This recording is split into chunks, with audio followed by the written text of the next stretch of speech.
Hello everyone, bali ngayon mag-upload ako ng video sa basic blouse lang muna tayo sa ngayon kasi meron kasi akong nadaanan na medyo nahihirapan siya ba kung sino makaturo ng sa simple blouse sa kanya.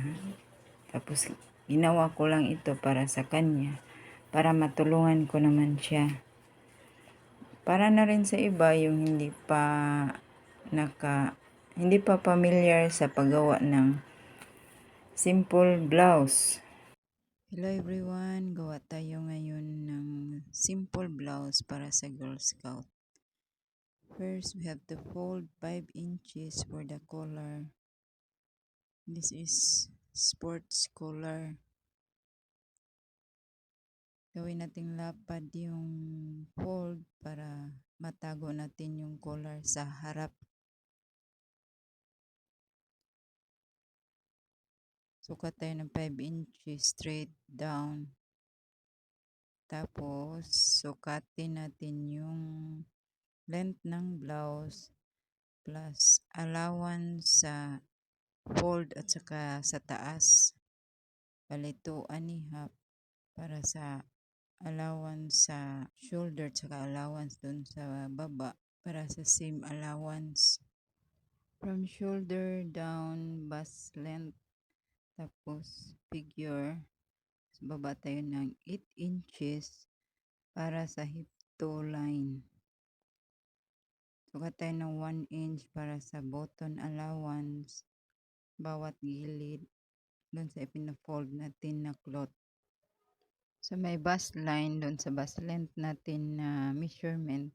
Doon sukat natin ang 1/4 ng bust tapos plus half inch para sa allowance ng bust para hindi siya masikip.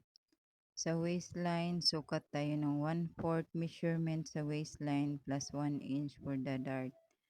Sa hip toe line, sukat tayo ng 1/4 sa hip toe measurement. Tapos wala ng allowance kasi meron tayong opening sa harap para hindi siya malaki ang luwang. Tapos lagyan na natin ng 1 inch allowance each side tapos then connect na natin siya through hip curve. Kung gusto nyong ma-emphasize yung waistline, baba tayo ng 1 inch bago natin siya i-direct dun sa may hip to pababa. Measure natin uli from shoulder line down sa length ng blouse tapos allowance na 1.5 tapos straight na natin connect with straight line through straight roller. Tapos baba tayo ng 3/4 para sa front kasi dapat sa front may mas mataas siya kasi sa belly at sa boobs natin. Connect natin with hip curve. Tapos doon sa taas sa bandang may kilikili, direct na lang natin doon pataas. Connect natin sa line. From shoulder line, measure tayo ng 1 inch plus 1/2 ng shoulder measurement plus 3/8 for the allowance. Pag tinahin na natin. Sa pagkuha ng armhole, straight lang tayo kasi malaki ang magsusuot nito. Sa shoulder, baba tayo ng 1.5 para sa lalim ng shoulder. Tapos pag guhit natin sa armhole, measure natin yung 1/2 ng armhole, yung patayo lang yung French curve.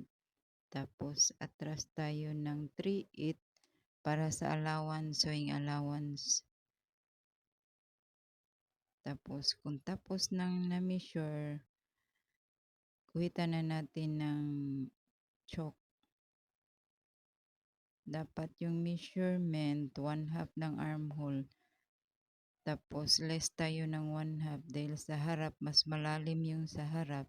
Magdagdag yun siya ng sukat. Kaya doon sa harap less tayo ng 1/2 sa lalim ng front armhole. Ayan, doon makita nyo sa overlay na video yung nakat na armhole para makita nyo ng malinaw. 1 inch plus 3 sa neck hole. Mark natin. Tapos from neck hole to shoulder line, connect natin with straight line. Tapos yung body ng tip measure, consider as allowance 1/2 inch. Sa back neck hole, connect natin with French curve. Bali yung lalim niya 1/2 inch. Tapos sa harap 3.5 inch. Bali yung French curve, halos patayo na siya para hindi masyadong malalim yung collar. From shoulder line down, bust length, tapos figure, tapos from figure down, sukat tayo 7 inches para ito sa dart natin. Tapos bust width,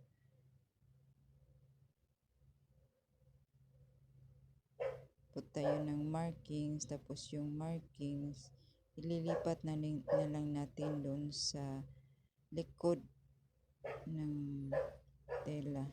Pinaluwag yung blouse na to, bali sa likod lang tayo magda-dart. Sa pagka-cut, bali dyan idudouble natin yung lot na double fold. Tapos saka natin i-cut. Yung line sa likod dapat naka-align siya sa 1 inch na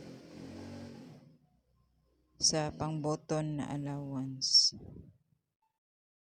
Sana nakakatulong ang video na in-upload ko at maging gabay